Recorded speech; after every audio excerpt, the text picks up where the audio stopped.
anotação, e aí nós já vamos para a aula. Lembra da designação? Êxodo 17, de 8 a 16. Certo? O irmão Sérgio pode oferecer a oração para nós, por favor?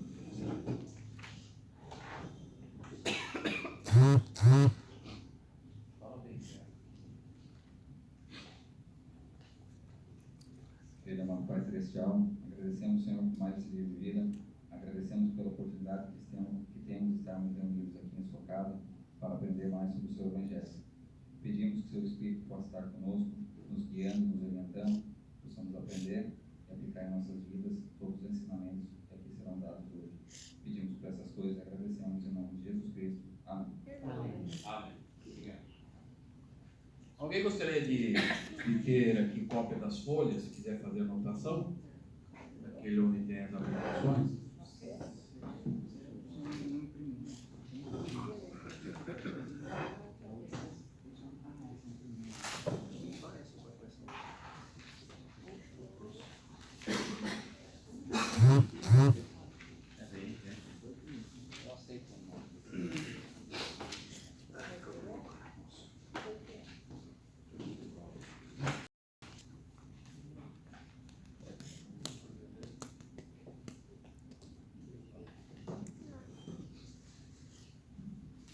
Então vamos abrir lá em Êxodo. Nós temos aí os microfones, deixa mais próximo de vocês aqui e vocês aí. E aí, na hora de comentar, pode usar o microfone para ficar melhor o áudio, né? Na última filmagem o áudio ficou meio em alguns momentos, né? Não dá para entender. Então vamos lá, vamos fazer no mesmo molde que nós fizemos da outra vez, do versículo 8 até o 16. Então nós vamos ver versículo por versículo, os princípios, a aplicação que vocês identificaram. E com certeza talvez alguém identificou alguma coisa que o outro não identificou. E aí a gente pode fazer anotações e ampliar a nossa visão. Ok? Quem gostaria de começar aí? Eu acho que aqui no 9. Pega o microfone, acho que vai ficar melhor se a gente usar o microfone. Vamos começar pelo 8.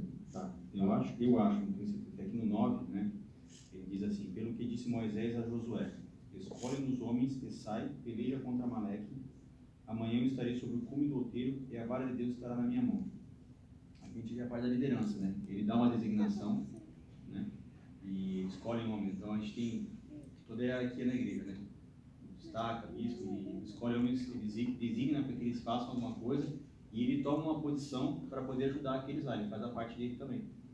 Então ele vai fazer algo que vai ajudar, ele vai fortalecer aqueles que ele deu a ordem. Vamos lembrar aqui que a situação de Moisés aqui não é uma situação muito fácil, né? Ele estava em guerra, né? Sim.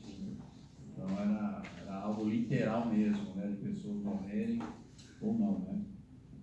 Mas algum princípio que vocês identificaram no 8? Aplicação?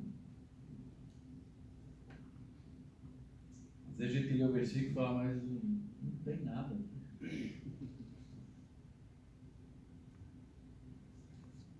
Vamos ler o 8 então, vamos ver se vem as ideias à mente. Quem pode ler o 8? Pode ler. Então foi Amaleque e pelejou contra Israel em Refidim. O que estava acontecendo aí, ó?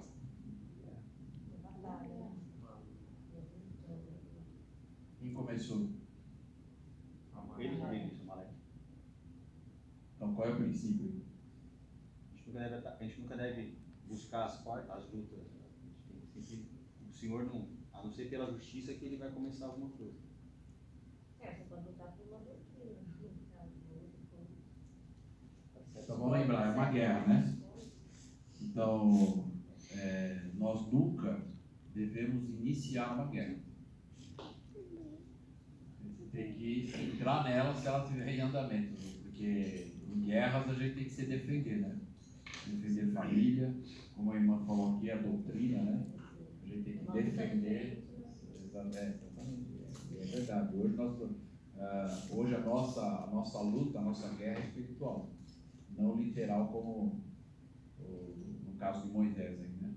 Mas é uma guerra em que nós temos que realmente defender a verdade, ensinar nossos filhos, né? Defender a família, aquilo que é. E dizer abertamente, né?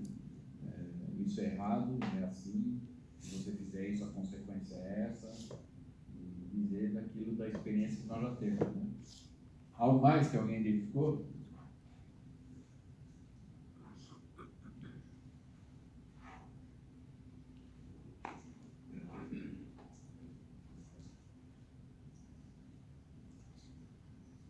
Vamos lembrar, deixa eu só. Talvez muitas pessoas às vezes falam assim, tem pessoas às vezes que são contra que existe a guerra, mas a pessoa às vezes que é lei, né?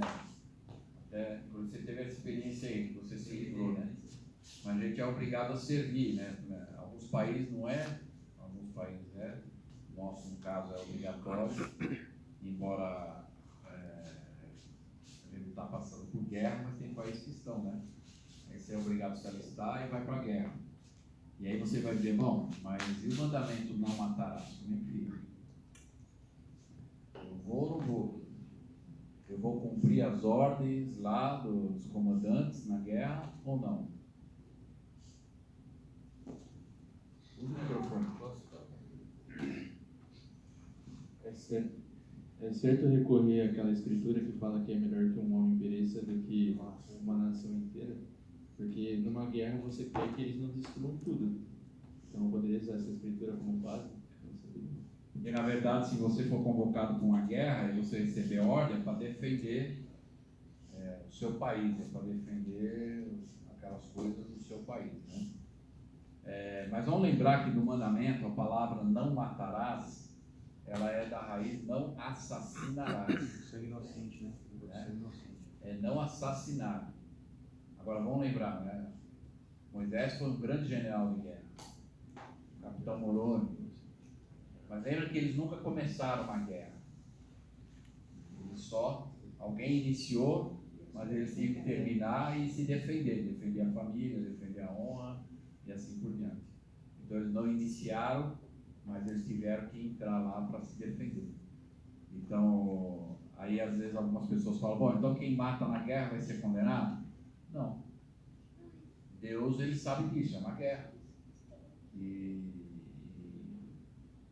é lógico que é bom se não tivesse a guerra, né? Para que ninguém. Mas você está cumprindo ordens, né? Então você não vai. É a mesma coisa hoje por ter policiais na rua, né? Ele tem que defender o povo, né? E às vezes, infelizmente, ele tem que escolher entre matar o indivíduo lá que quer fazer mal para alguém para defender quem é bom, né? Então, ele tinha que entender isso. Então, na verdade, esse mandamento, não matarás, como o senhor falou, é não assassinar. Porque senão o senhor mandou Neto matar Labão, né? Mas exatamente como que você falou, havia um propósito, né? Então, e o senhor, ele justifica alguns, né? Que às vezes estão na guerra, que estão cumprindo ordens, e agora outros não, né? Agora, vai ter aqueles que são os cabeças, que vão responder, né, seriamente. Iniciaram a guerra, né? Ao invés de tentar a paz, ao invés de tentar a conversa, né? Esses vão responder pelo Senhor, perante o Senhor. Mas aqueles que cumprem ordens, esses não vão. A não ser que haja abuso de autoridade. É por isso que o julgamento de Deus vai ser uma coisa perfeita. Ele conhece a coração, a intenção e tudo mais. Na regra de fé fala que a gente tem que cumprir, né, o mandamento do país, né? A gente tem que cumprir a lei do país. Se a lei do país fala que você tem que servir e defender o país, você está cumprindo a lei. Então, está em regra de fé também. Perfeito. Ok. Algo mais? Vamos para o 9? Quem pode ler para nós o 9?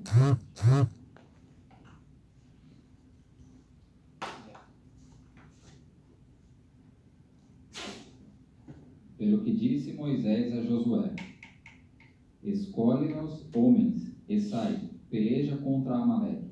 Amanhã eu estarei sobre o cume do outeiro, e a vara de Deus estará na minha mão. O que é que vocês conseguiram identificar aí?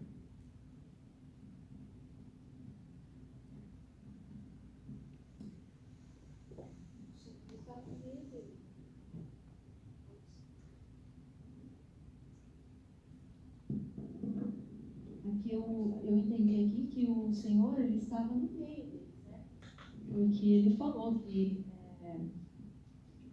A vara de Deus estará na minha mão. Então, olha a confiança de Moisés que ele tinha no Senhor. Ele falou, vai, que o Senhor está no nosso meio. Então, ele está ali para nos abençoar. O que ele mandou Josué fazer? Escolheram. Vocês já viram, às vezes, alguma briga, principalmente o molecado quando joga a bola e faz aquele joguinho de rua, né? E aí vai escolher os times, né? Como é que o pessoal faz para escolher os times? Escolhe o melhor, né? Normalmente fica sobrando aqueles, né, que vai jogar, mas... e o que sobrar vai pro gol, né? E se não tiver vaga, vai ser gandula. Né? Então, e você normalmente escolhe os melhores, né? Então, vocês acham que Josué fez o quê? Aqui, quando Moisés falou assim, ó, escolhe homens, ele tinha que escolher homem para ir para a guerra. Ele não podia escolher homem covarde, homem que ia se fingir de morto, né? E não ia cumprir o dever que ele tinha que cumprir na guerra, medroso, né? Desobediente. Então, né, como que nós podemos passar isso para uma aplicação para nós? Você conhece aqueles que ele chama? Conhece? Ele sabe também que alguns que às vezes não têm tanta habilidade para aquilo que foi chamado, mas se a pessoa tiver o desejo, se esforçar e fizer a parte, o Senhor vai ajudar. Fale. Então, eu estava lendo alguns livros dos profetas, né, aqueles livros que tem específicos para profeta, e uma passagem que eu gostei muito, eu não lembro qual dos livros é, mas ela diz que o Senhor ele escolhe aqueles que são dignos e corajosos. São aquelas pessoas que elas não, têm coragem de colocar a mão no fogo, mas aquela pessoa que tem a coragem de anunciar o evangelho para todos sem ter vergonha daquilo que ela é. Então ele espera que alguém tenha a coragem de estar à frente do seu exército, estar à frente dele e que seja digno, que realmente esteja lá para segui-lo sem desistir no meio do caminho. E mais?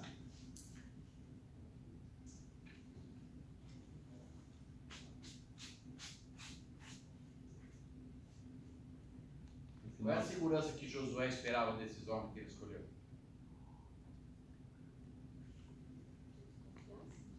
Confiasse no Senhor, mas o que mais que eles tinham que fazer? Que Josué tinha que confiar neles, né? As ordens que ele desse para esses homens, olha, você tem que defender aquele espaço lá. E ele tem que acreditar que aquele homem vai ficar lá. Então, às vezes, tem muitas pessoas que têm essa dificuldade. Começa e nunca termina, né? Às vezes, alguns missionários começam a missão e não terminam. Eu não estou dizendo aqueles que às vezes têm problema de saúde, outros problemas que é desobrigado honrosamente, no sentido de que ele não pode ficar por razões justas, né? Mas às vezes alguns começam e não terminam. Por exemplo, na vida, né? Você começa e não termina. É que nem assim já aconteceu na minha aula. Às vezes a pessoa ela recebe um chamado e ela nunca exerce o chamado, nunca consegue dar aula, que às vezes é designado, vamos dizer assim, a cada 15 dias. Passa meses e ela não consegue dar aquela aula, né? Então é difícil, né? É bem difícil. É como você não pode contar, né? Ela aceita o chamado lá diante do bispo, mas ela não consegue ficar, né, no chamado. E quem escolheu essa pessoa estava mal inspirado? Não, jamais. Então o que aconteceu aí? O esforço dela, né? Foi dada a oportunidade para ela crescer, né? Sim. Mas ela não aproveitou. Normalmente, qualquer pessoa que tem, na verdade, um chamado na igreja, né, quando recebe o chamado, normalmente a gente tem aquele sentimento de, mas eu, né, tantas pessoas mais, né, Essa é outra. tantas pessoas mais qualificadas, né, a gente consegue até dar nome, né, Sim. mas é a nossa vez. Nós temos que estar prontos na hora que for chamado. Né? Porque você já pensou se ele chamasse as pessoas e elas não estivessem prontas para estar ali à frente? Né? Como ia ser? E a guerra ia ser um fracasso, né? Sim. Ia ser um fracasso. Você contar com aquele grupo e o grupo não corresponder. Às vezes a pessoa acha que a obrigação dela é pequena e que ela não que aquilo lá é pouco para ela. Tipo, eu tô vendo aquela imagem, a pessoa que teve que segurar o braço dele e pensou, poxa, ele ficar segurando o braço dele quando a galera tá na guerra. Então. Às vezes alguns quando olham essa foto falam, mas ele é folgado, eu tô aqui na batalha, eu tô aqui, ele só tá lá com o bração, né? Então, mas vamos lembrar que as autoridades da igreja, o profeta da igreja, tem algumas coisas que só ele pode fazer. Ninguém mais pode. Por isso que ele falou aqui no versículo 9, ele disse assim para Josué: escolhe nos homens e sai, e peleja contra Amaleque. Ele falou, vai lá, luta. E aí ele falou que ia quando lá? Amanhã. Falou, amanhã. Falou, peraí, eu vou para a guerra agora, só vai amanhã. Olha a obediência de Josué, né? E ele ouvia a palavra do profeta e fazia. Ontem nós vimos lá na aula o apóstolo Pedro, né? Na hora que o Senhor mandou ele lançar a rede lá, ele falou, mas Senhor, eu lancei a rede a noite toda e não peguei nada. Mas, sobre tua palavra, vou lançar a rede. E Josué muito provavelmente falou, olha, tudo bem, só vai amanhã, mas sobre tua palavra nós vamos, né? Vamos lá. E ele disse, eu estarei sobre o cume do outeiro, e a vara de Deus estará na minha mão. O que seria essa vara? Autoridade. Poder. Autoridade. Vai. Poder. Algo que só ele podia fazer. Chaves. Né? Isso aqui nós temos que entender na igreja. Vamos abrir guia de estudo das escrituras, a palavra chaves, e vamos ver qual é a definição que o guia de estudo dá para nós.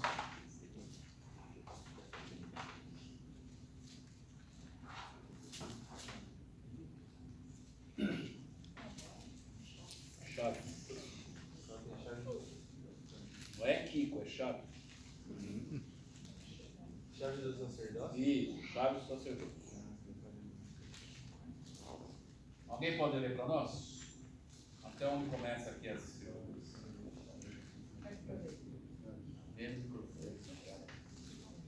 Então vamos prestar, né? Vamos prestar bastante atenção, porque que alguns homens na igreja recebem chaves e só eles podem fazer determinado, né, trabalho, porque eles têm a chave, ninguém tem a chave.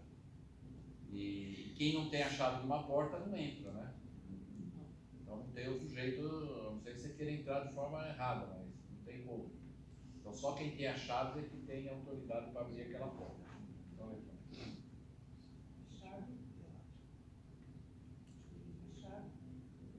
vê se esse aqui vai falar mais pertinho. Essa é a bateria de tudo. Chaves são direito de presidência. Bota a boca. Chaves são direito de presidência, ou seja, o poder conferido por Deus ao homem para dirigir, controlar e governar o sacerdócio de Deus na terra. Os portadores do sacerdócio, chamados a ocupar posições de presidência, recebem chaves das mãos dos que têm autoridade sobre eles. Os portadores do sacerdócio só podem exercer seu sacerdócio dentro dos limites definidos pelos que possuem as chaves. O presidente da igreja possui todas as chaves do sacerdote. Essa última frase aqui, o que vem à mente de vocês? O presidente da igreja possui todas as chaves. É? Quando que vocês ouvem essa pergunta? Essa pergunta é feita para nós, quando? Entrevista do tempo. Na entrevista para o templo, né? A quarta pergunta lá. Você apoia o presidente da igreja como profeta, vidente e revelador, e como o único homem que possui todas as chaves do sacerdócio? E nós sabemos, né, de acordo com as revelações modernas, doutrina e convênios, que sempre só vai ter um homem na terra com todas as chaves. Por vez, né? É? Por vez, né? Só um. Por vez, exatamente. Vamos lembrar que, na verdade, a primeira presidência do Quórum dos 12, eles também têm essas chaves, mas eles não podem usar sem autorização do presidente da igreja. O único que pode usar, que não precisa pedir autoridade, porque tem chaves para isso, é o presidente Nelson.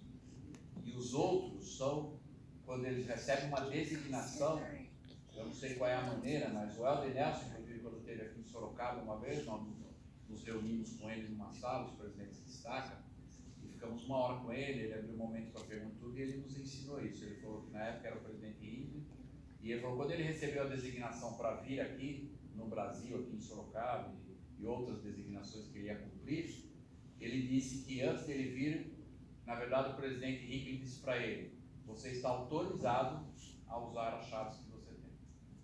O presidente Nelson não precisa colocar a mão na cabeça dele, porque ele já tem as chaves quando ele é ordenado apóstolo.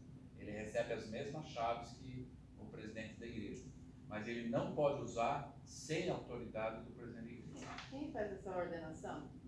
É os apóstolos. Todos os apóstolos É. fazem essa ordenação quando passam as chaves? Isso. É. Então, ele já possui, mas não pode usar sem autoridade. E é o que o presidente Nelson contou para nós aqui. E aí ele ouviu isso do profeta dizendo: você está autorizado. Aí ele podia vir aqui no Brasil e usar todas as chaves para fazer tudo que ele tem para fazer com as chaves, né? Para ajustar o reino de Deus, tudo, né? Vamos ver uma escritura aí, Doutrina e Convênios 121.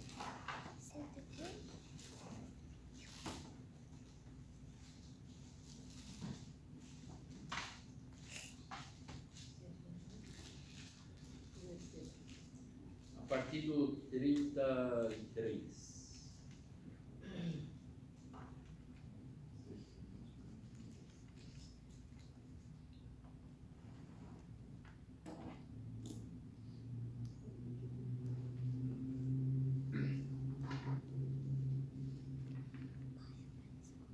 Não, no 34. Vamos a partir do 34. Alguém pode chamar, pode ler para nós, por favor? Pode usar o microfone e ficar, porque aí o pessoal que está lá ouvindo, participando. Eis que muitos são chamados, mas poucos são escolhidos. E porque não são escolhidos, Tá, pode ler o texto então. porque seu coração está tão fixo nas coisas deste mundo e aspiram tanto às honras dos homens, que eles não aprendem esta lição. E aí ele fala na verdade, dos direitos do sacerdócio, né? Vamos só pular aqui, vamos no 38, versículo.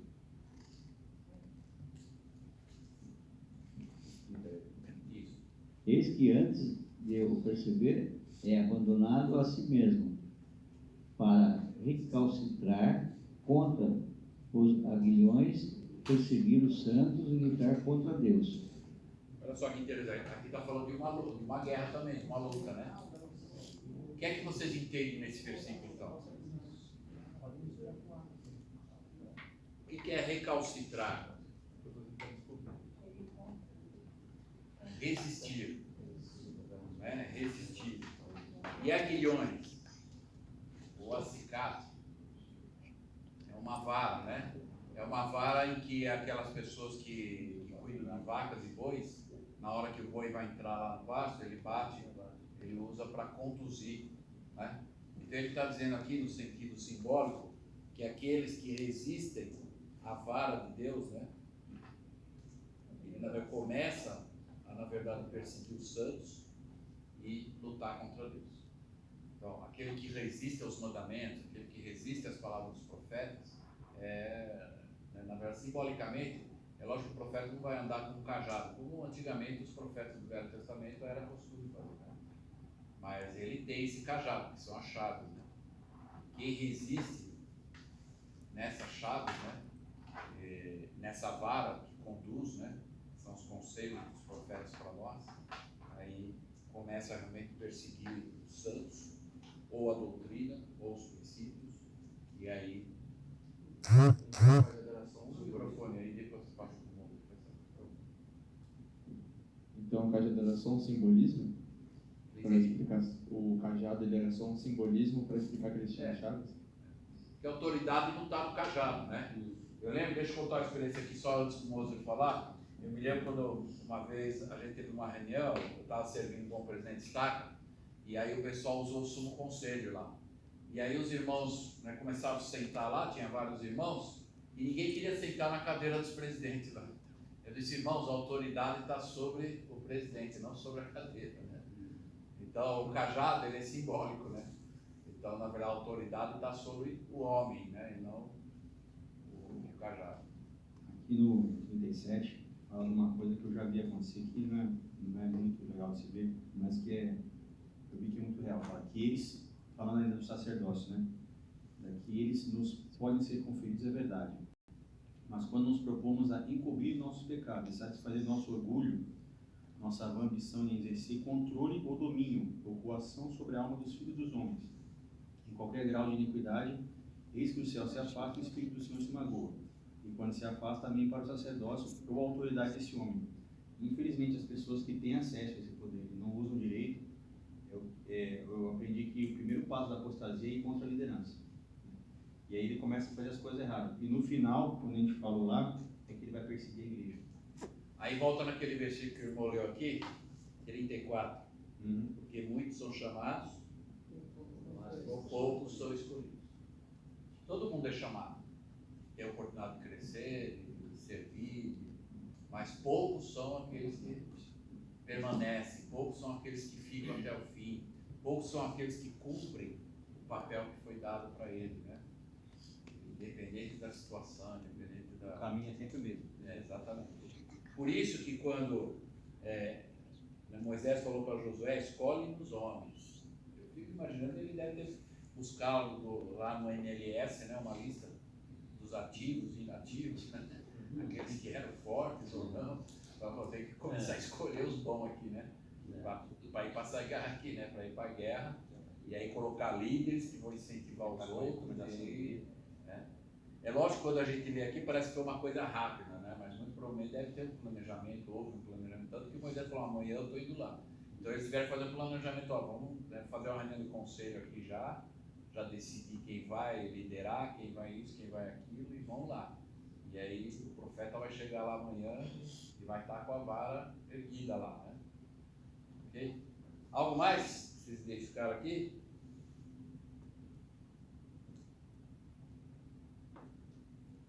Então vamos no 10.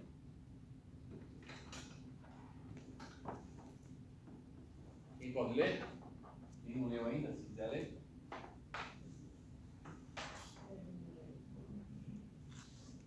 Pode puxar. Fala bem perto.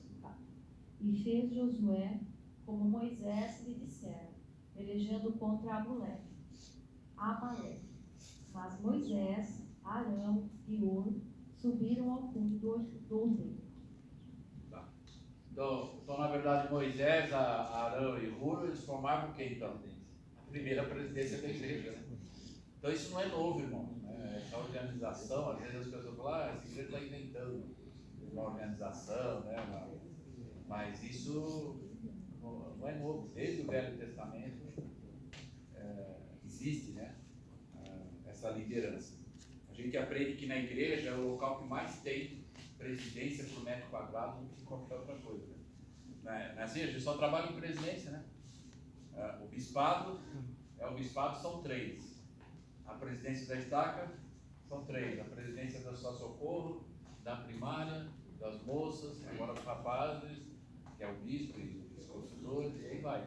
Então, isso é um padrão, e nós vamos ver um pouco mais adiante algumas escrituras que mostram o porquê que isso é importante acontecer. Né? E nós vimos aqui o próprio Moisés. Né? Por que vocês acham que Arão e Hur precisavam segurar os braços dele? Não é? Porque ele tinha que ficar com o braço erguido para que o povo conseguisse vencer o inimigo. E se ele abaixasse o braço, né, como diz a Escritura, a guerra invertia, né? Eles começavam a perder. Então aí eles tiveram que... E por que ele cansou o braço? Um cajado na mão. Um cajado, o que mais? Sozinho, né? Sozinho. O poder E ele é um homem mortal, irmão. O poder de Deus, né? Ele também sente cansaço. Um líder chega uma hora que às vezes ele fala assim, eu vou chutar o pau da barraca. Não dá mais. Não dá. São muitas famílias assim, Né? na responsabilidade de um líder dentro da igreja. Ele não consegue cuidar de todo mundo. Por isso ele tem os conselheiros e toda a organização ali, né? Por isso que esse apoio precisa ser dado. Sim. Senão o líder não aguenta, não. Por isso que quando todo mundo levanta a mão no apoio, lá com defeito, apoio, a gente Somos tá... mortais, né? Não é só levantar a mão ali naquele Eu aprendi momento, na né? primária, quando eu era da primária, quando você faz isso aqui, arregaça a manga, né? E quando você faz isso aqui, o que você está dizendo? Estou pronto para trabalhar. Então, esse apoio que nós damos à liderança não é só em questão de erguer o braço. Sim. Nós estamos dizendo que o líder pode contar comigo. É. Eu não sei tudo, não tenho grandes habilidades, mas pode contar comigo. Pelo menos segurar o braço alguém pode, né? Alguém pode, né, oferecer o ombro só para encostar o braço, né? Ok. E qual outra coisa que nós encontramos aqui no versículo 10? Josué foi obediente, poder receber Tá. Que tipo de obediência Josué usou aqui? fez exatamente o que ele fez, né? Exatamente. Obediência com exatidão. Eu sempre dizia isso para os missionários, né? Obediência é uma coisa. Agora, você obedecer com exatidão é uma coisa celestial. É você fazer exatamente o que foi dito. Não é você moldar aquilo que foi. Se o profeta falou, ó, você tem que fazer desse jeito, é o que Moisés falou para ele, vai lá e faz isso. Ele foi e fez exatamente o que Moisés mandou fazer. Eu já vi várias pessoas elas dizerem que eu cometi um pecado, mas não está escrito exatamente o meu pecado nas escrituras. Só que as escrituras elas têm o meio de interpretar, o meio de ver que aquela palavra ela significa mais de uma coisa. Como, por exemplo, fornicação, tem vários significados. E as pessoas elas costumam distorcer isso, elas costumam pensar, meu pecado não está ali, então eu estou fazendo uma coisa normal. Mas tá assim. Mas a pessoa está fazendo uma coisa O livro de Mormon fala assim, né, qual foi o profeta que falou? Eu não posso enumerar quantos pecados, né, dar nomes, né? Nossa, são muitos. São muitos. Ele fala daquelas iniquidades que são mais conhecidas, né? Mas tem muitas formas de você pecar. Então é isso que nós temos que tomar cuidado. E às vezes a gente quer justificar, né? Falando, bom, meu pecado não está na Escritura, então não é pecado, né? O senhor falou que a exatidão é uma coisa celestial. Tem um amigo meu que me ensinou há pouco tempo que nós temos 3 formas de obedecer algo, né? Uma forma celestial, terrestrial e celestial. Conforme a gente obedecer aquilo, a gente seguir o padrão, a gente vai ter o resultado. Convido vocês a estudar a seção 88. Seção 88, ela é exatamente isso. Ela mostra, se você quer o reino celestial, você vai agir assim. Se você quer o reino celestial, você vai agir. Agora, qual era o lema do presidente John Taylor? A vida eterna ou nada? Não, nós não viemos aqui para ganhar o reino celestial, terrestrial, nós viemos aqui para voltar para o reino celestial na presença de Deus. Então nós temos que fazer de tudo, nosso melhor. Lembra ontem nós vimos lá o vídeo do Albert Holland, o que ele falou? Nós temos que fazer o nosso melhor, é isso que Deus quer. Ele não está dizendo, ó, vocês têm que ser igual o irmão tal, a irmã tal, você tem que fazer igualzinho, você tem que, né? Que dá esses mesmos frutos que o irmão ou a irmã deu. Não é isso que Deus está esperando. Ele nos conhece, então, mas Ele está dizendo, faça o seu melhor e você vai ser aceito. Numa conferência do Trujillo, o White Cards falou isso. Se vocês almejam o reino celestial tal, estão fazendo o que aqui? Então, mais ou menos, vocês não precisam vir, vocês já fizeram muito. Aquilo foi assim, muita gente chorou na conferência, foi bem forte mesmo, mas ele não está errado. É verdade. É só levantar a mão. Quem tem 40 anos de igreja? Se você não almeja o reino celestial, pronto, pode ir embora. Você já fez o suficiente para estar no celestial. Ok, algo mais? É como você falou, né? Ele não deseja que nós sejamos igual a um ou outro. Ele conhece a nossa capacidade. Ele sabe até onde nós podemos chegar. Ele quer ver exatamente, né, até onde você pode chegar. E ele sabe, ele conhece o seu potencial. Então, é isso que nós vamos, cada um vai ser cobrado a maneira, né, a maneira correta, porque eu tenho capacidade, você tem a sua, cada um tem a sua. E ele vai querer o quê? O máximo. É o 100% É de o cada um. 100% que eu posso dar. Também eu acho que é o seguinte, você... Dá um pouco mais alto, pode sair lá. Tá. Então, esse aperfeiçoamento, você tem que ir melhorando, né? Não importa. Às vezes passa anos e anos, às vezes a pessoa ainda tem, diz as mesmas palavras, tem anotações. Não, você tem que se aperfeiçoando em vários pontos na sua vida. Não é deixar passar, eu sou assim mesmo, esse é o meu jeito. Não, o seu jeito tem que ser semelhante ao jeito de Cristo. Você tem que ir aperfeiçoando conforme os anos vão passando. Como é que Deus nos ensina? Lembra? Tem lá, segundo Nefe 28, versículo 30. Ele fala linha sobre linha. Como que deve ser nosso progresso, então? Da mesma forma. Linha sobre linha. Às vezes a gente quer fazer tudo de uma vez. Ou às vezes a gente fica muito tempo sem fazer nada e depois começa a pensar tudo em menos tempo, que aí a pessoa fica frustrada, né? Porque não consegue. No discurso hoje do Elder Bednar, ele fala que tanto a conversão quanto o testemunho é um processo, não é um evento. Então tudo que acontece no Evangelho, tudo é um processo. E o pessoal pensa que não, agora eu me arrependi, agora já está tudo certo. E isso é errado, você vai cair. Agora num processo você consegue galgar de uma forma que você não perde. É como estudar a escritura. Alguém vai falar, não, eu vou tirar uma férias de um mês, vou me fechar no quarto, não vou falar com ninguém, vou estudar a escritura um mês. É um evento. Né? Mas estudar a escritura é um processo diário, né? Constante. Não dá para fazer uma vez só e abandonar esse processo. Algo mais? Vamos no 11? Deixa eu só falar uma coisa no 10. Moisés, Arão e Hur diz que eles fizeram o quê? Por que eles subiram? E não desceram? Ficar mais perto Não é? Quando o Senhor Jesus Cristo ensinou que onde nós temos que colocar nossa luz?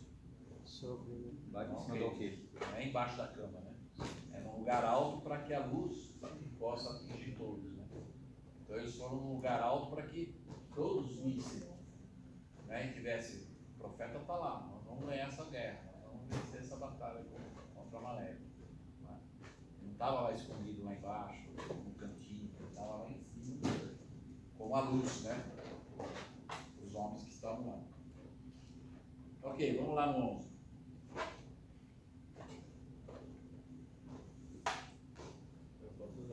Pode ler, por favor.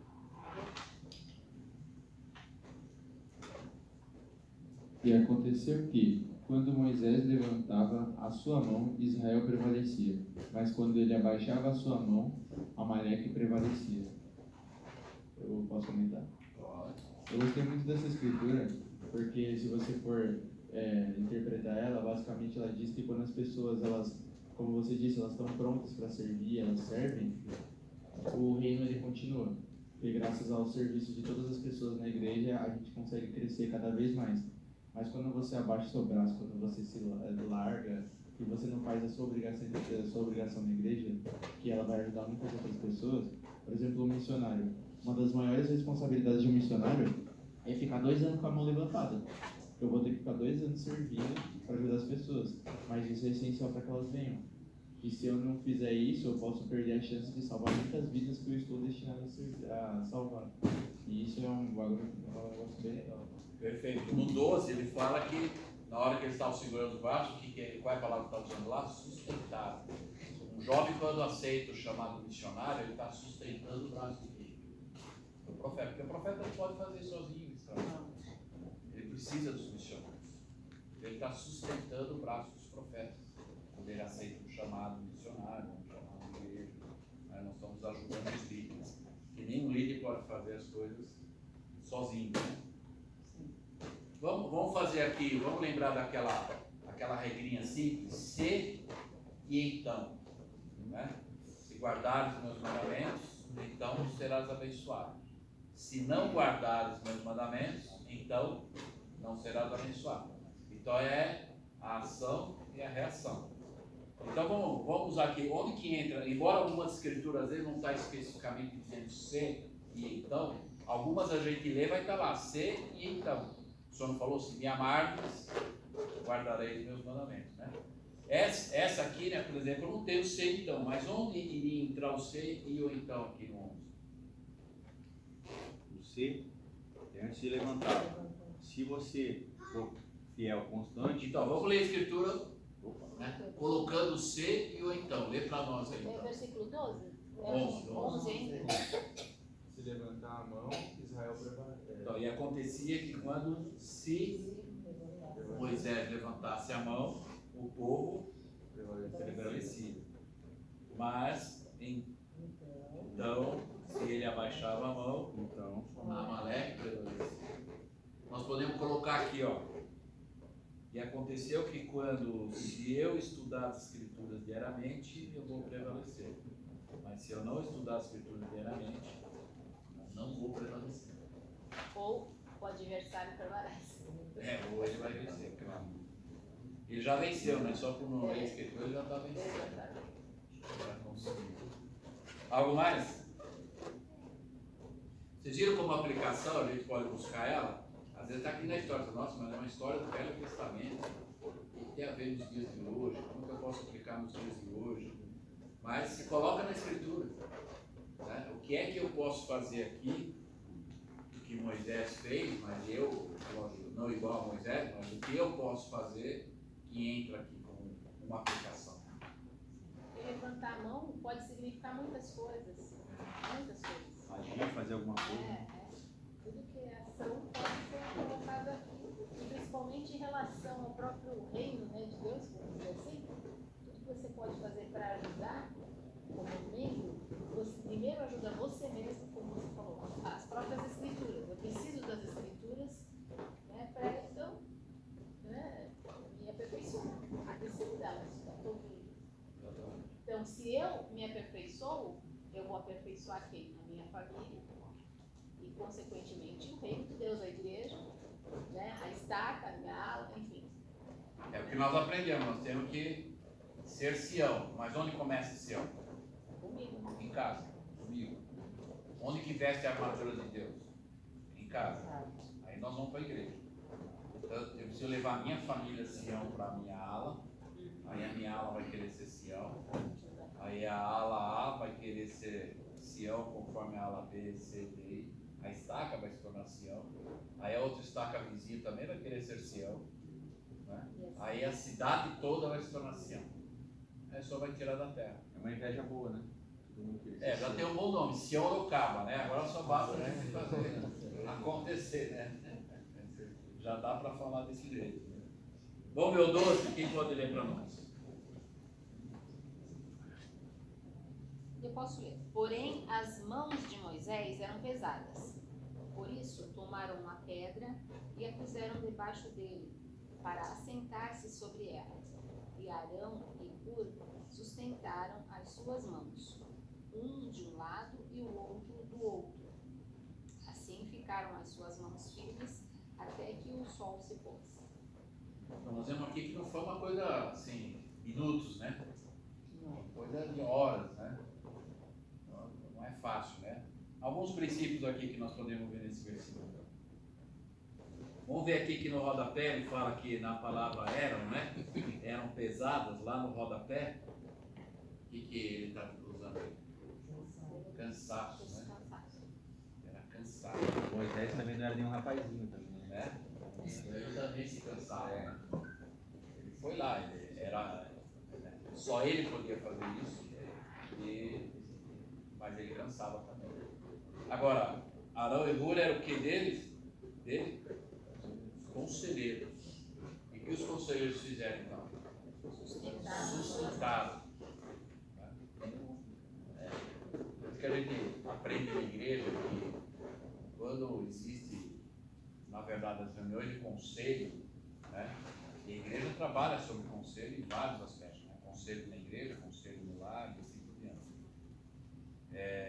Cada pessoa que participa daquele conselho precisa sair de lá, né, convicto de que foi o conselho que tomou a decisão e não um líder.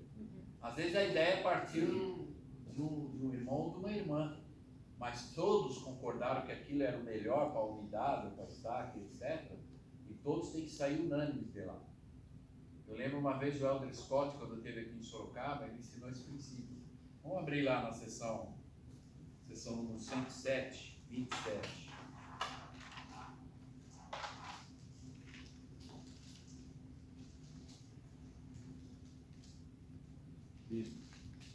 Tem um discurso do Elder Ballard, que o senhor falou, não sei se é esse, que é conselho de família, que ele ensina que todo mundo tem que se reunir. Né? Ele tem um livro, né? Conselho para os conselhos. Ele fala de conselho da igreja, conselho da família, conselho entre os pais, com os filhos também.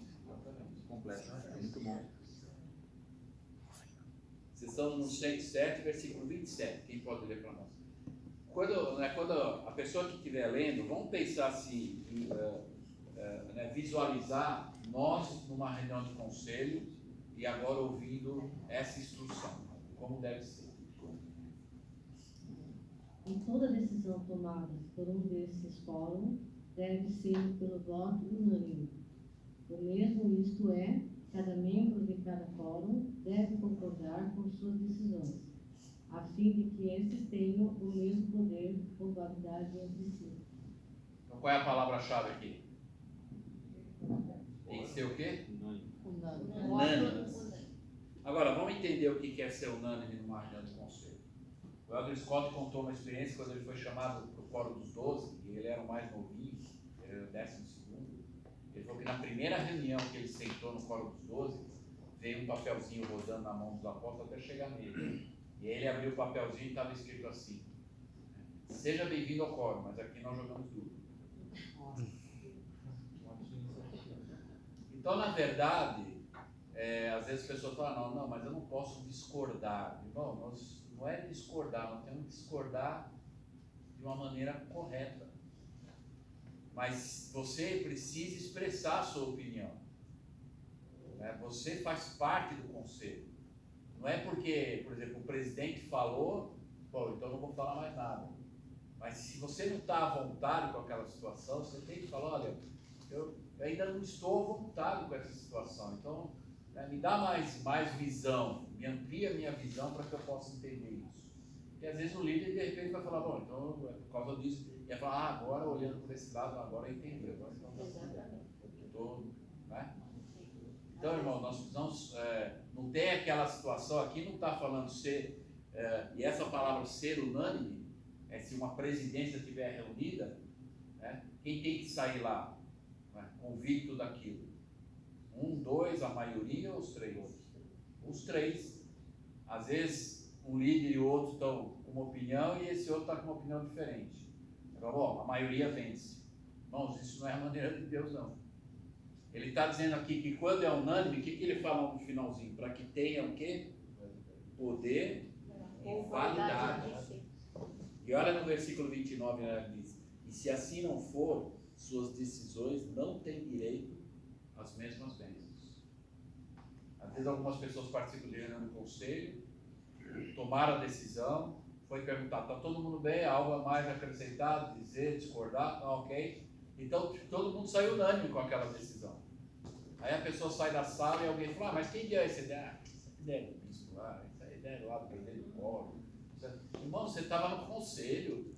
Então, se você não concorda, você não estava à vontade, é hora de... O conselho é exatamente o momento para você dizer, olha, eu ainda não entendi. Eu quando era presidente de destaque, eu dizia para os meus conselheiros, dizia assim, ó, fique à vontade de dizer se vocês não estão à vontade com algumas coisas que eu falar, ou que eu tomar decisão. E aí nós vamos aqui ampliar a visão. E talvez vocês vão me dar uma visão de que eu não vi. E de repente eu falar, bom, então tá bom, não vamos fazer desse jeito, vamos fazer desse. Então pode acontecer dos dois lados, Fábio. Mais uma vez segue o modelo celestial, né? Os três são um em pensamento, em sentimento, coração, que a gente fala, o Pai, o Filho e o Espírito. Os três são um em tudo. Tem que ser um. Tem que ser um. Eles concordaram lá com E a mesma coisa eu estou dizendo para os meus conselheiros agora. Não quer dizer que o bispo falou, né, está passado. Não, mas se não está à vontade, se não entendeu, se olha, eu ainda estou em dúvida se isso mesmo é o correto, vamos conversar mais, vamos ampliar. Alguns assuntos, né, a gente sabe na igreja, mesmo no padrão das autoridades gerais, tem assuntos que ficam às vezes anos e anos e meses sem discutir, para depois eles tomarem uma decisão. Tem alguns assuntos que não tem jeito, irmão, nós temos que sair daqui hoje com uma decisão, não tem jeito. Então nem que a reunião se estenda um pouco mais, mas a decisão tem que sair hoje. Mas na maioria, né, dos casos, às vezes quando não tem essa ampliação, divisão de todos, esse assunto pode ser passado para a próxima reunião, não tem problema. Aí a próxima reunião volta a ser o assunto e vamos novamente conversar para poder sair unânime nessa decisão. O conselho todo sair de lá e dizer, irmão, foi um conselho que decidiu isso. Então, se tiver algum irmão, às vezes, que não gostou, falou alguma coisa, irmão, um conselho sentou, conversou, analisou, na verdade, o espírito de oração para poder chegar a essa conclusão. Tá? Então, é isso que nós vamos fazer, é o melhor para a ala ou para a estaca. Nós tomamos a decisão, né? Não, eu tomei a decisão. Então, nós temos que assumir isso, né? Eu alguma coisa assim, né? Não tem nada, não existe isso, né? Exatamente. E não importa quem deu a ideia. Às vezes tem pessoas que, às vezes no conselho, você até compartilha uma sugestão e às vezes a sua sugestão não foi usada e você sai de lá chateado. Não pode. Lembra? No inglês fala, né, na brainstorm, né, que é chuva de pensamentos. Um conselho é uma chuva de pensamentos. E às vezes você vai dar uma sugestão que é boa, mas de repente uma irmã lá deu uma sugestão que é algo até melhor, né, do que você falou. Eu aprendi pela experiência na igreja, né, que normalmente como líder eu sou o último a falar no conselho. Porque vai ter irmãos que vão dar sugestões muito melhor do que eu poderia dar. Então eu nem vou me arriscar às vezes. Espera todo mundo dar, né? E depois você vai... E normalmente é muito sábio o líder que preside o conselho, ele não falar a sua opinião. Porque às vezes tem irmãos que, porque o bispo falou, o presidente falou, ele acaba dizendo, não, então esse é o melhor, eu não vou nem dar a minha opinião. Acaba inibindo. E não pode, Acaba inibindo a pessoa. Mas não pode acontecer isso. A pessoa não pode se sentir inibida. Mesmo que talvez o líder já dê sua opinião no início da reunião, não tem problema. Mas que cada um possa expressar a sua opinião, o seu sentimento, o que é melhor. Que é a nossa experiência na igreja que vai melhorar. Né? Para as pessoas que às vezes vão chegar, as pessoas que vão ser resgatadas, elas precisam entender isso. Tudo bem? Então nós temos que ser o quê? Unânimes. Um pai e a mãe tem que ser o quê em casa? Unânime. Os filhos não correm assim, né? Se a mãe colocou de castigo, aí vai pro pai, né, tira do castigo, quebra meu galho aí, né? Então normalmente o pai e a mãe tem que conversar lá, falar, olha, se foi a mãe que colocou de castigo, só ela tira. Se foi o pai que colocou de castigo, só ele tira, pronto. Se de repente a minha esposa acha que eu tenho um castigo muito severo, ela vai falar para mim em particular, olha, eu acho que você foi duro demais, não foi um pecado tão grave assim que ele cometeu, né? Foi uma transgressão. Foi uma transgressão. E aí então eu vou rever e aí falar, ok, então eu vou amenizar a pena. E aí já pode sair do castigo, pronto. Mas isso é ter unanimidade. Porque quando os pais não têm essa unanimidade, os filhos, eles aproveitam, né? Eles falam, mamãe é mais legal, papai é mais legal, né? Aí vai para o lado mais. Né?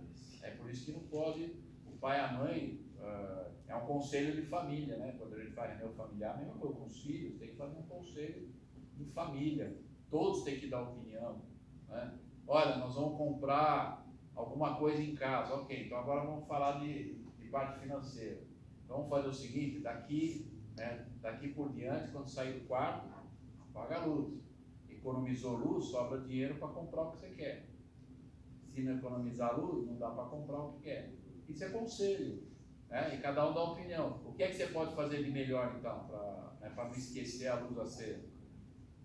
E aí vai. Estou dando alguns exemplos aqui, mas é coisa simples assim, né? E a gente conversar e combinar. E os filhos precisam fazer parte desse conselho, né? Nós vamos ver aqui uma parte aqui que eu vou comentar aqui na minha parte, em que a gente precisa fazer com que todas as pessoas interessadas e que fazem parte daquele plano estejam sabendo do plano. Às vezes tem líder que faz o plano e tudo e não informa as pessoas envolvidas no plano. De repente a pessoa, mas não sabia o que eu tinha que fazer. Fizeram um plano lá, mas passaram para mim. É a mesma coisa fazer um calendário, né? O calendário da ala, e não dar o calendário para os membros. Então o calendário ficou só para os líderes, né? Só o líder vai saber quando vai ter reunião, quando vai ter atividade. Então, né, você planejou o calendário, né? Você reuniu com o conselho, fechou o calendário, tem que passar para o membro. Que é um plano, olha, esse aqui é o plano da ala. Um plano de missão, um plano de resgate, assim por diante. Os membros têm que saber, porque eles estão envolvidos. Algo mais? No 12?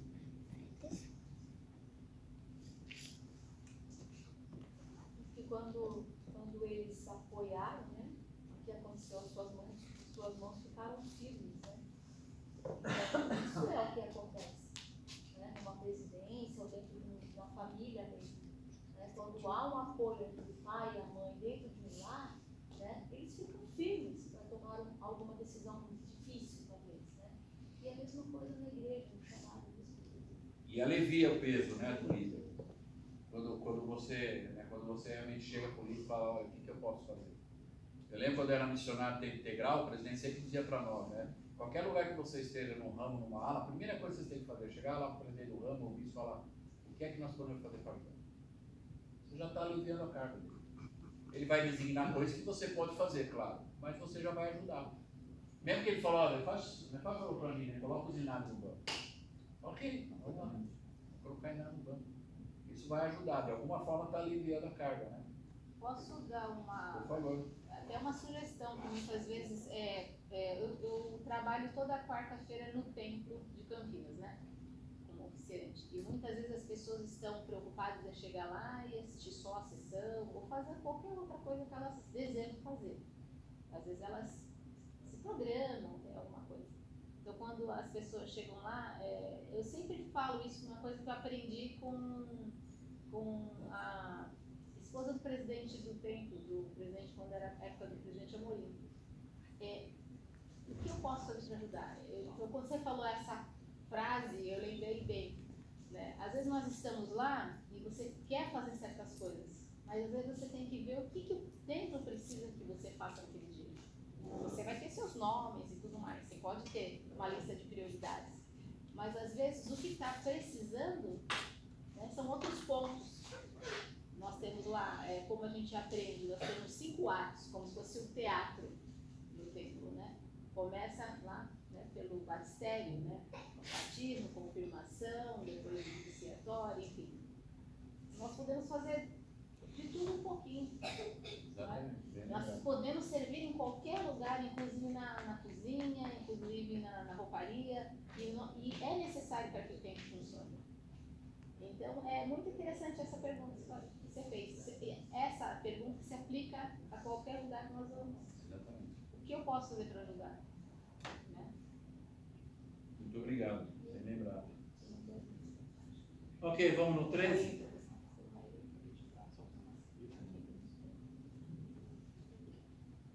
E pode ler? Pode ler, mano, por favor. E assim Josué desbaratou Amaleque e seu povo ao fio da espada. Que é a palavra desbaratou, lá no rodapé? Incapacitou, né?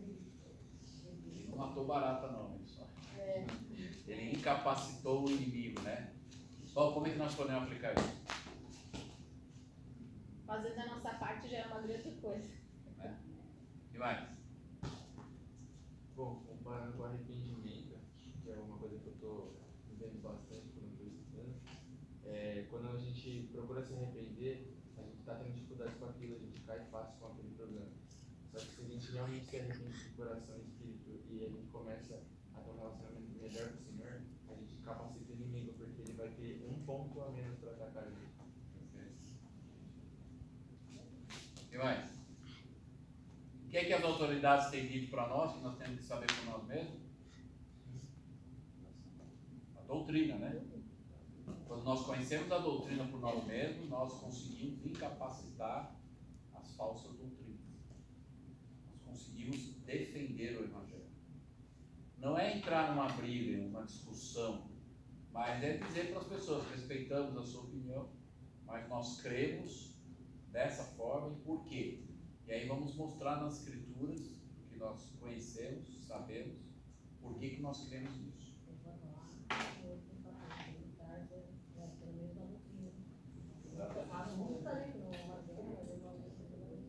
Perfeito, é isso aí. É por isso que, lógico, às vezes algumas pessoas falam, puxa, mas eu vou demorar muito para entender toda a doutrina, tudo, ok, mas irmãos, nós sabemos, lembra? Ontem nós falamos na aula lá da luz de Cristo, né? E todo mundo nasce já com a luz de Cristo, né? E é algo que nos ajuda a realmente identificar o bem e o mal. Se de repente você não lembra de Escritura, qual é a grande chave que nós temos? O missionário, às vezes, quando não sabe dar as lições ainda, o que é que ele tem? Qual é a maior arma que ele tem? Testemunho. Vai lá e presta o testemunho do que você sabe, aquilo que está no teu coração, na tua mente. Realmente, o que é que você acredita e sabe? Fala para as tuas palavras. Quantas histórias na igreja que nós vemos que o testemunho mudou tudo? Brigham Young não falou isso? Que ele conheceu várias coisas, leu, mas foi um testemunho de um irmão muito simples, que ele prestou o testemunho, foi onde ele se converteu. Alguém tinha falado? Essa semana eu tive a oportunidade de conversar com uma amiga, né, que é da igreja também, e ela me perguntou, né, assim, como que você sabe, né, que essa é a igreja verdadeira? O que é um testemunho? Porque, assim, é quando você tem a certeza dentro de você que a verdade está ali. O que é que você vai fazer em outra igreja se você sabe que é só ali que vai exaltar você? Então, por mais que a gente às vezes se afaste, não tem como você entrar em outra igreja sabendo que a verdade não está lá. Então, é uma certeza que a gente tem dentro da gente, a gente sabe, né? O Senhor, ele testifica dentro do nosso coração. Aí ela falou, isso é verdade. Então, quando você tem dentro do seu coração, não tem que mentir mais. Quem assistiu aquele devocional do Elder Bedley, que eu tinha passado para vocês o link lá, né? Vocês lembram o que ele falou sobre isso?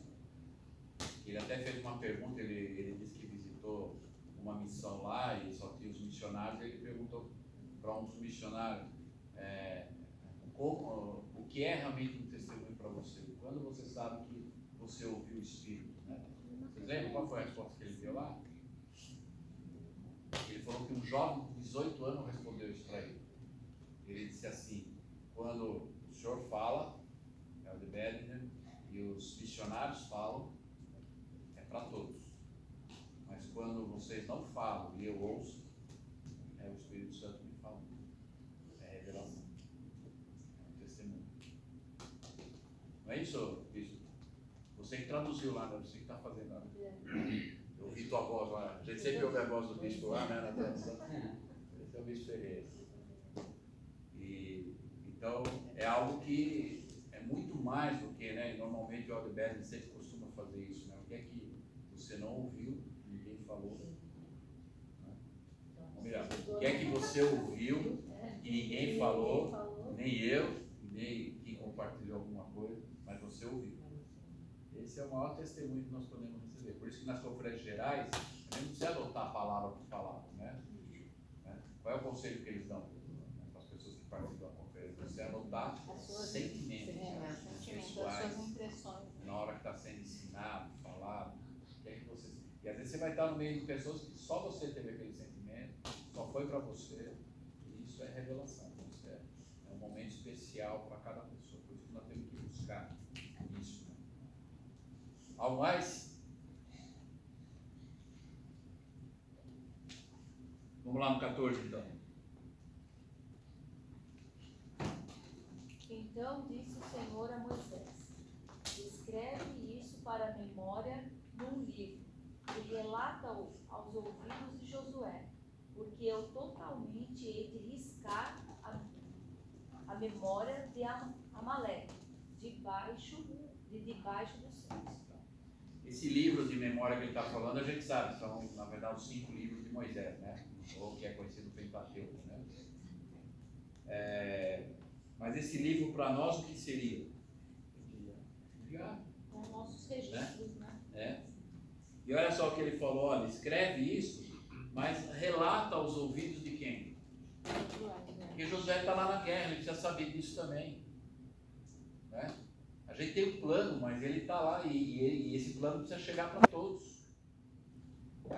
Então essa é uma maneira, isso é um princípio na igreja que precisa ser mais avivado, né? Que é chamado prestação de contas.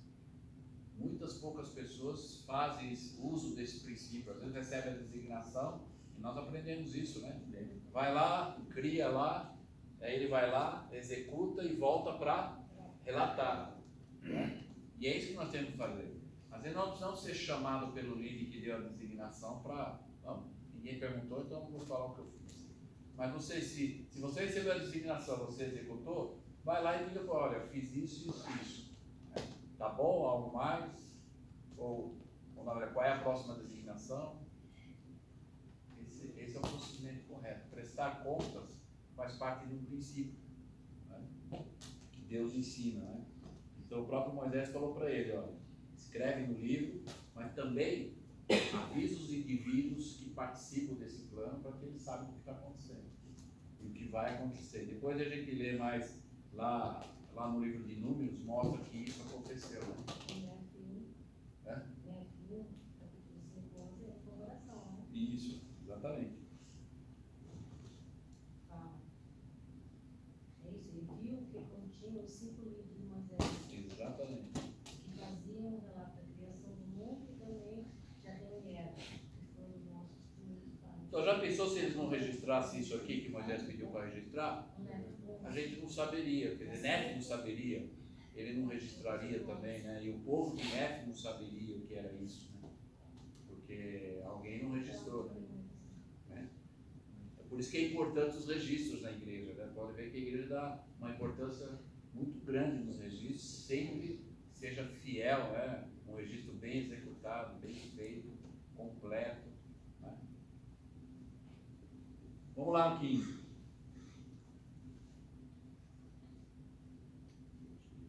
Moisés edificou um altar e chamou o seu nome.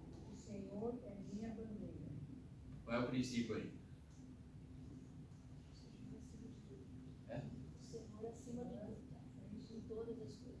Glória a Deus, reconhecendo a mão de Deus em todas as coisas, né? Sem GH, né?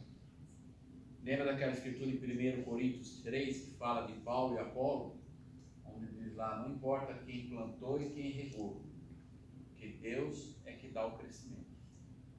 Então, às vezes, isso acontece muito, eu me lembro, se bem recentemente, de alguns missionários, às vezes, quando acontecia a época de transferências, e às vezes eles estavam ensinando uma família assim que eles chamam a família de ouro, né? Família completa, que já estava com data de batismo marcado e tudo.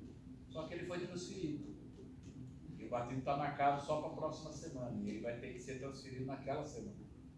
E aí alguns vêm chorando, mas presidente, mais uma semana, né? Vai chegar um Helder aqui e vai colher todos os frutos que eu plantei. Eu lembro que ele tinha que falar com o presidente para perguntar se podia. Hoje em dia existe, assim, eu posso dizer, em algumas missões por áreas serem mais próximas, o presidente às vezes até usa o jogo de cintura espiritual e permite que o missionário vá lá e participe daquela mesma estando na outra área. Mas às vezes, por exemplo, na minha região, da minha missão, às vezes o missionário ia ser transferido para Chapecó. E ele estava Ele estava na ilha em Florianópolis, então não dá para você fazer uma viagem, né, dessa.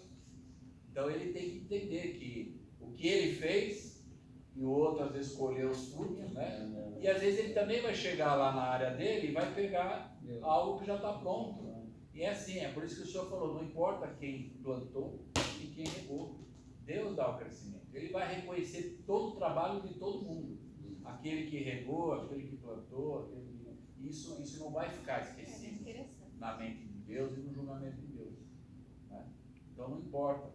Às vezes, é por isso que eu falo, às vezes um líder, quando é desobrigado, muitas vezes a gente acha que, alguns vezes falam, puxa, mas ainda não consegui cumprir aquela meta que eu queria, e nós estávamos com o planejamento aqui, o ano que vem. Não fiz tudo. E agora fui desobrigado, né? Mas você fez no tempo que o senhor queria que você fizesse. Agora vem outro, né? E às vezes vai chegar lá e já está tudo pronto para ele, né, para ele realizar o trabalho. E às vezes alguns olham assim, nossa, ele colheu a glória toda e quem suou lá atrás fui eu, né? Mas não, ou é para Deus ou não é. Ou a gente está pensando no nosso nome crescer, ou a gente está pensando em dar glória para Deus, né? E não, então não importa se você fez mais até aquele objetivo ser alcançado ou fez menos, não importa. Né? É um estandarte, né? Às vezes algumas coisas que é feito, a pessoa faz questão de mostrar que foi ela que fez, se não fosse ela que não acontecia, né? Às vezes a gente vê muitas pessoas falando, se não fosse eu, essa ala não ia para frente. Lembrei da passagem de Alma, né, que quando os irmãos eles estão voltando e contando suas experiências, né, ele fala, ninguém falou para Amon, os irmãos, ele falou para Amon que ele não deveria se exaltar pelas obras dele. Ele disse que ele não estava se exaltando, mas estava glorificando por seu Senhor dele. Você relatar um sucesso, porque às vezes um líder pode dizer, irmão, nós fizemos um plano faz meses, nós estamos nesse estágio e conseguimos alcançar isso. Isso não quer dizer que é glória. Você apenas está relatando aquele plano, né, que foi seguido e o resultado dele. E é exatamente isso, né? Então isso não está errado ser feito. Agora cuidado de só você querer aparecer na glória.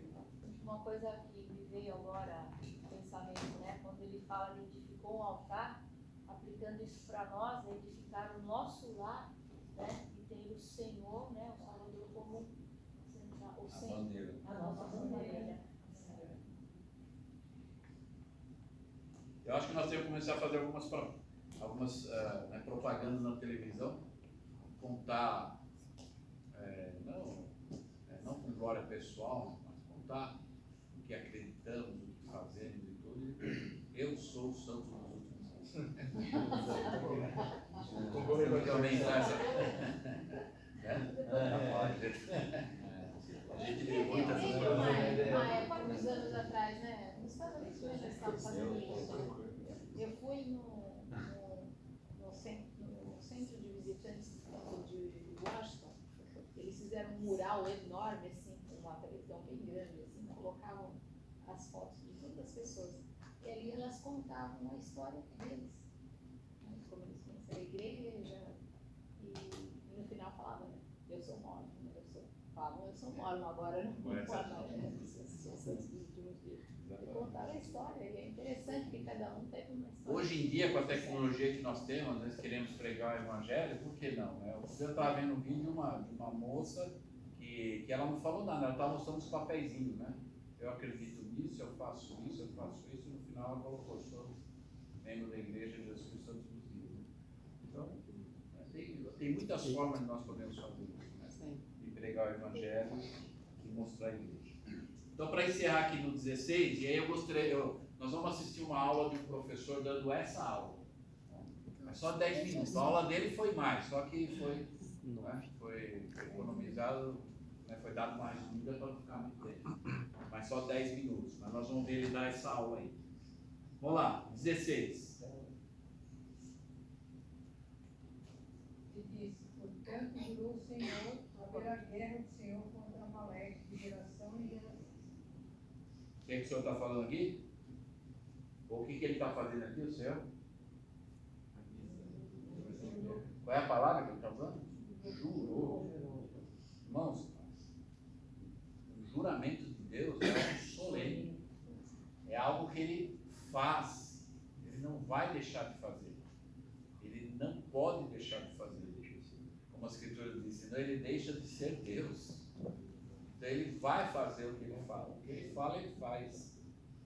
Eu me lembro de um discurso uma vez do El Niari, numa conferência geral, em que ele falou assim, fé não é só você saber que Deus pode, mas é você saber que Deus fará. Isso é fé. Você ter certeza que já está feito. É só você fazer a sua parte. Já está executado. E esse é um princípio eterno, né? De tudo, né? A fé é o primeiro princípio, né, do Evangelho que nós aprendemos. Fé em Jesus Cristo. Né? Eu acho que entra naquela parte do dízimo também, né? Que ele fala lá, né? E ainda faz prova de mim. Então o Senhor ele vai abrir as janelas do céu e ainda ele fala assim, mas faz prova de mim se você não duvidar ainda, né? Ou se estiver duvidando disso. Né? Então acho que entra nessa parte aí também. Mas é poderoso, né? Alguém que faz alguma coisa e que ele convida alguém a fazer alguma coisa, ele não tem medo de dizer para ela, vai lá e faça a prova. Se minha palavra vai valer ou não, se eu vou estar lá ou não vou estar naquele compromisso, né? Pode acreditar.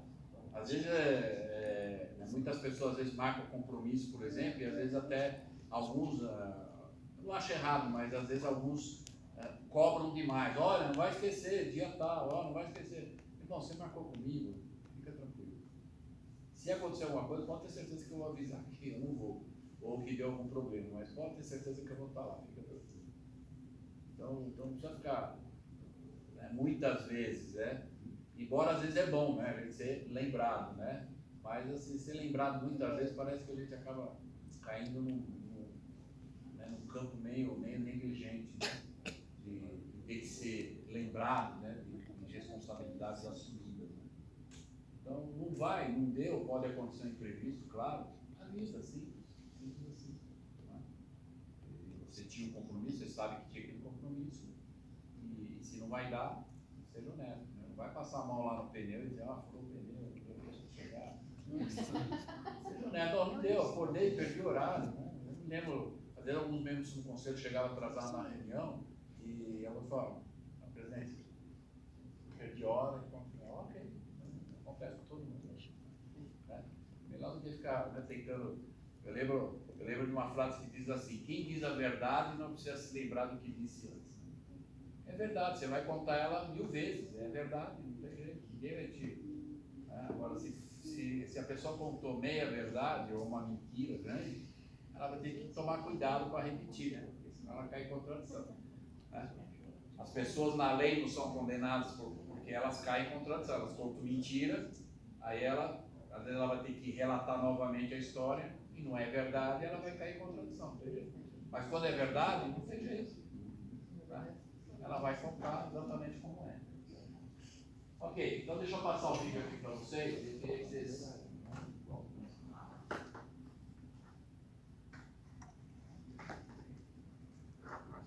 Só que está com legenda, tá? Então vamos ver se a gente consegue. Cam, we're just going to, it's never enough to read the scriptures, you have to experience. So as we try and understand the story a little bit, Cam's going to provide some help for you a little bit. We're going to start in verse 8. We've got, the first few verses, we've got Moses has been out there with Israel. They've been murmuring a little bit for water. Now the day starts, okay? So let's pick it up. Tristan, give us verse 8 and 9. Joshua, choose us out men and go out, fight with Amalek. Tomorrow I will stand on the top of the hill with the rod of God in my hand. You're going to go out and do what? You're going to stand where? Stand on the top of the hill with the rod. With the rod of God in your hand. Now, I don't have a rod of God, but the iron rod is the word of God, right? So we're going to let you put those in your hand, and why don't you just lay those flat and kind of stick your arm out like that. Give you that in his hand. Your job is to just stretch forth your hands. So here we go. Tristan calling somebody else, and we'll pass on. Okay, Adam. Adam, pick it up in verse 11. And it came to pass, when Moses held up his hand, that Israel prevailed. And when As long as you keep your hands up, they will not impede your progress or hurt your people. If your hands go down, what's going to happen? They'll kill your people. I'll say that again. His friends are dying. His friends. Do you have friends in this room? Yeah. Name somebody in here you love. Amber. Moses' hands were heavy, and he took a stone and put it up again. Okay, I gotta stop you. What did you say Moses is feeling? Heavy. Heavy. And you saw all of a sudden some of the widows, some of the children start to perish. What would you do? I'd try harder. Try harder then. What truths have we learned about a church leader so far?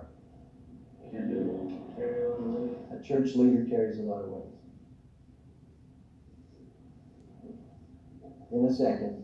I think this is such a good story because we need to sustain our leaders and uphold them. Thank you. Because why? What's the gospel principle that says you need to sustain your leaders? Look at Moses here and tell me what's the principle here about the weight he carries. Getting tired. It's too much for one It's too much. He can't carry it alone. Okay? Church leader can't carry the weight alone. So let's get an Aaron and a Hur up here. And he sat thereon, and Aaron and Hur stayed up his hands, the one on the one side, and the other on the other. Let's get you two to pop up here really fast. And stay up his hands. What does that mean? Okay. Moses, how are we feeling?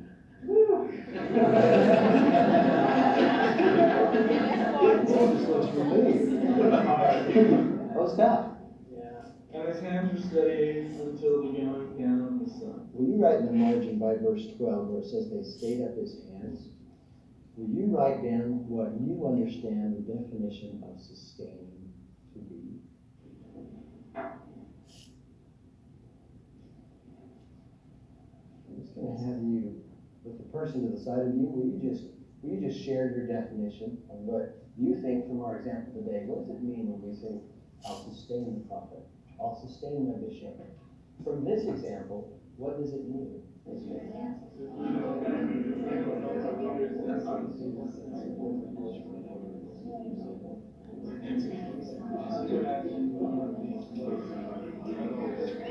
Karen Helen, she talked about helping to carry the burden, so that the bishop or the leader doesn't have to do it all himself. She talked especially about physical coaching, that everybody in the ward needs to visit it.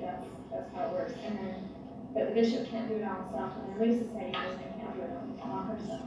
We talked about how if you sustain church leaders, you don't have like a murmuring attitude, like putting them on you.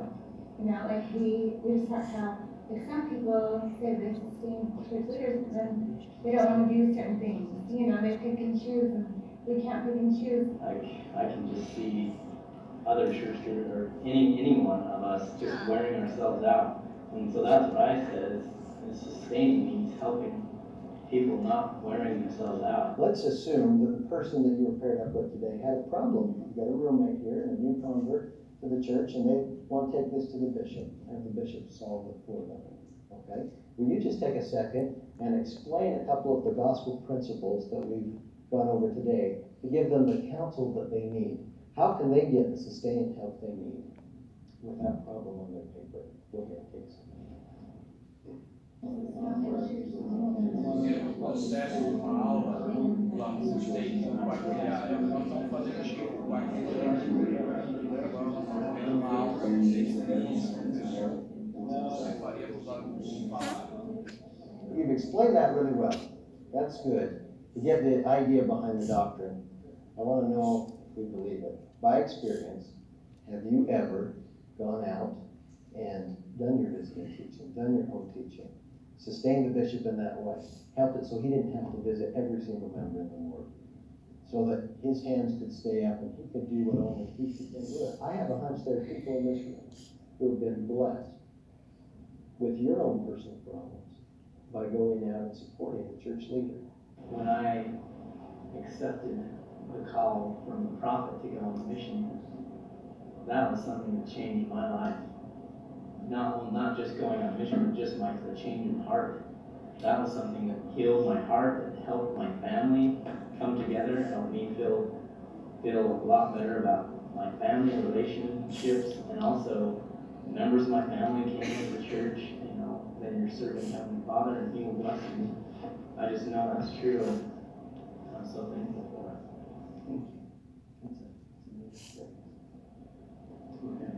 I had an experience just the other day. I went to church, and while I was at church, I was able to help pass the sacrament. The bishop came and asked me to fill in the choir.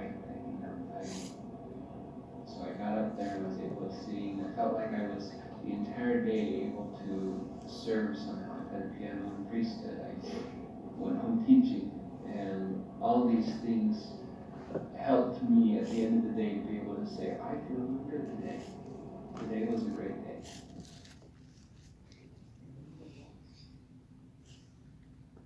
You know, one of the things.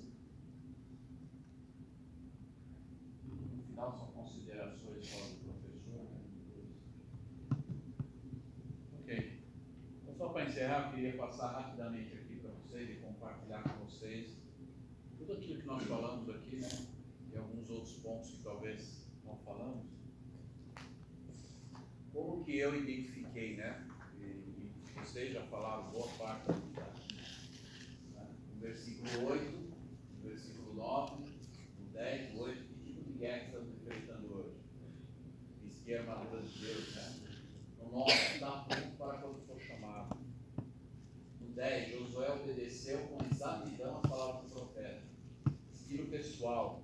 Quero falar rapidamente um pouquinho sobre esse estilo pessoal antes da gente encerrar. Mas no 11, levantar e abaixar a mão, prevalecer, retroceder. 12, os conselhos na igreja e no lar. O guia de estudo, né? E nós lemos a escritura lá na 107, 27. Versículo 13, especialistas na doutrina, capacitar falsa doutrina. Lá no manual Ensinar a Maneira do Salvador, o Elder Utsdorf, ele fez esse convite a todos os membros da igreja que nós temos que nos tornar especialistas nas doutrinas do Evangelho. Então, nós possamos realmente incapacitar as falsas doutrinas. No 14, a prestação de contas e avisar os envolvidos. Né? No 15, a glória de Deus, eliminar o GH. Né? E a escritura de 1 Coríntios é o que nós falamos aqui do regar, aprontar, regar, a Deus dá o crescimento. E no 16, eu lutarei contra os que lutarem contra ti. Então o Senhor prometeu aqui, né? Então aqui está 8, a armadura de Deus, não matará, a família está na guerra espiritual e algumas escrituras da armadura de Deus. Está pronto para quando for chamado, faça o seu melhor, estarei contigo, a vara de Deus está nas mãos e apenas um de cada vez. Lembra que nós falamos aqui das chaves? Que apenas um homem na terra possui todas as chaves, que é o profeta. Okay? E que é a quarta pergunta da entrevista do tempo, né? Quando nós respondemos. No 10, José obedeceu as instruções do profeta com exatidão, princípio do estilo pessoal. Isso aqui foi, na verdade, um seminário que teve com a presidência de missão em 1997. Foi o presidente Nelson que fez esse seminário e ele ensinou isso. Então ele falou aqui a respeito de que nós todos temos um estilo pessoal. Todos nós temos. Cada um tem um jeito de fazer as coisas e Deus respeita isso, né? Até tem uma escritura de referência aqui, em 1 Samuel 10, 7, quando Saul foi chamado para ser rei de Israel. E aí o Senhor diz nesse versículo 7, faze o que vai à tua mão. Faz do teu jeito. Não tem problema, faz do teu jeito. O Senhor te chamou e você tem uma maneira de trabalhar, faz do teu jeito. O Senhor aceita. Né? Mas nós não podemos esquecer que além do nosso estilo pessoal que nós possuímos, nós não podemos esquecer que tem o quê? Tem regras. Né? Até domingo lá, eu fui o último orador na minha aula, eu falei um pouco sobre isso e eu disse, né? Eu posso ter meu estilo pessoal, mas eu como bispo eu não posso mudar as regras da igreja. De repente eu posso dizer, ó, próximo domingo eu vou fazer o sacramento, né? O pão com azeitona. E não vai ser mais água, vai ser agora suco de laranja. Eu não posso fazer isso. O meu estilo pessoal até gostaria, mas eu não posso. Porque tem regras. E nós temos que seguir as regras. Né? Além das regras, o que mais tem? Os princípios a ser seguidos. Né? Depois dos princípios tem A doutrina. E dentro da doutrina tem um modelo. Então, hoje nós temos manuais, temos orientações, tem a linha de, na verdade, a autoridade da igreja, e nós temos que estar alinhado a ela. Mas ainda assim, alguns vão dizer assim, bom, então se eu for cumprir as regras, os princípios, a doutrina, o modelo, eu vou perder o meu estilo pessoal.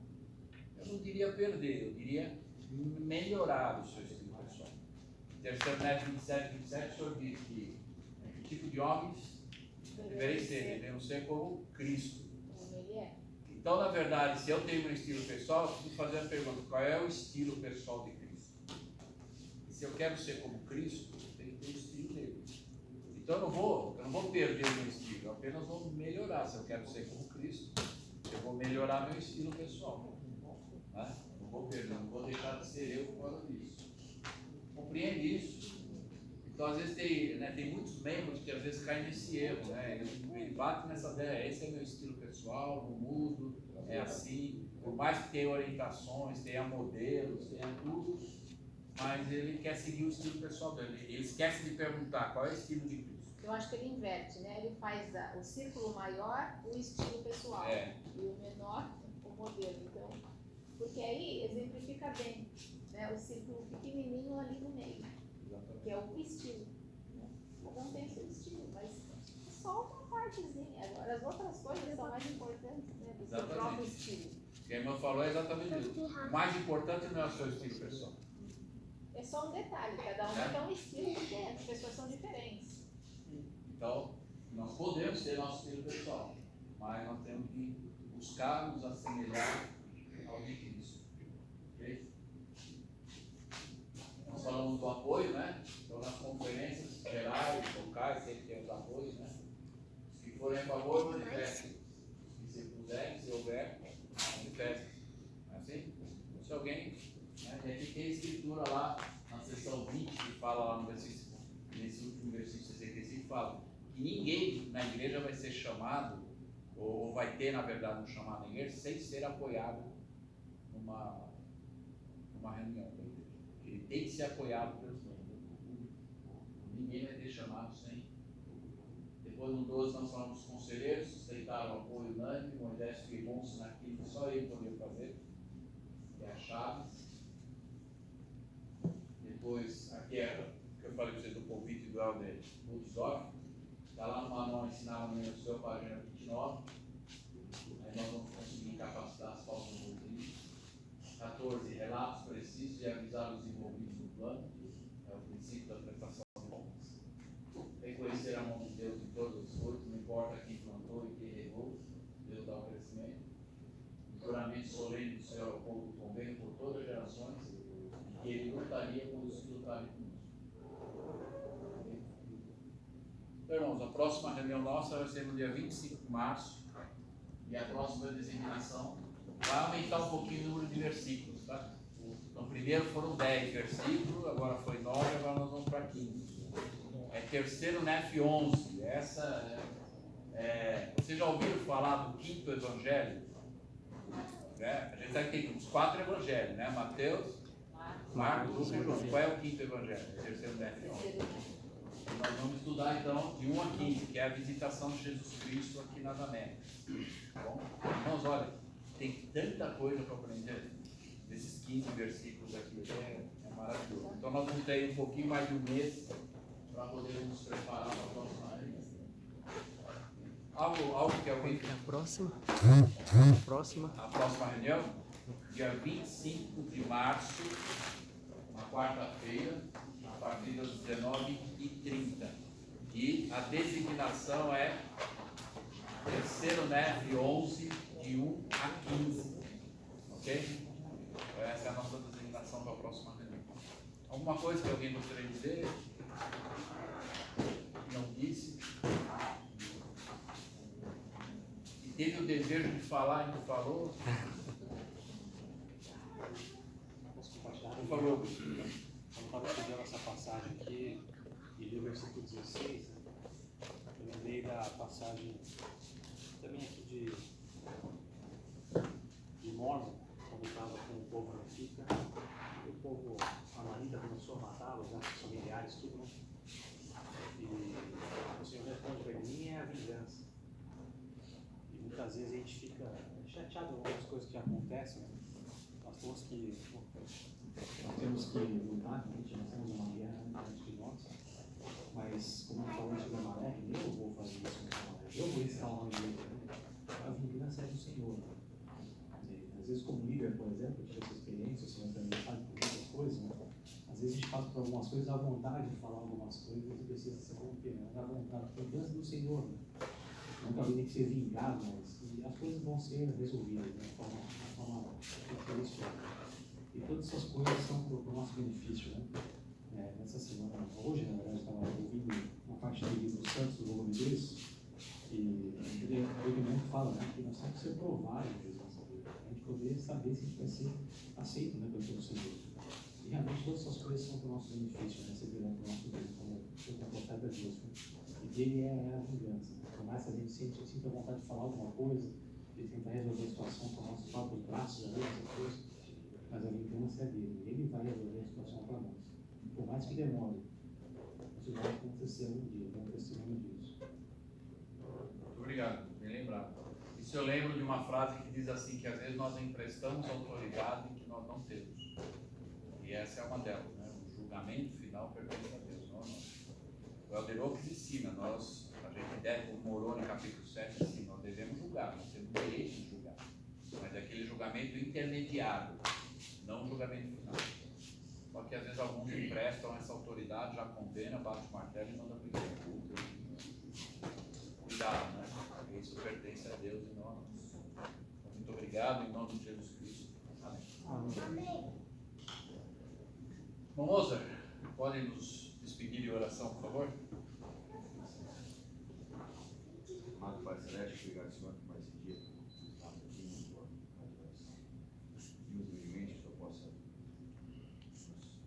ajudar, Pai, a tesorar no nosso coração os ensinamentos de hoje. Possamos, Pai, levar isso para onde estivermos, nossa família especialmente. Possamos ser um exemplo, uma luz para todos aqueles que estiverem próximos de nós. Pedimos que o Senhor possa nos proteger, nossos pais, possamos estar buscando para ficar mais próximo de Ti, fazer a Sua vontade, reconhecendo a Tua mão todas as coisas. Te pedimos essas coisas, Senhor, agradecemos a cada um de Jesus Cristo. Amém.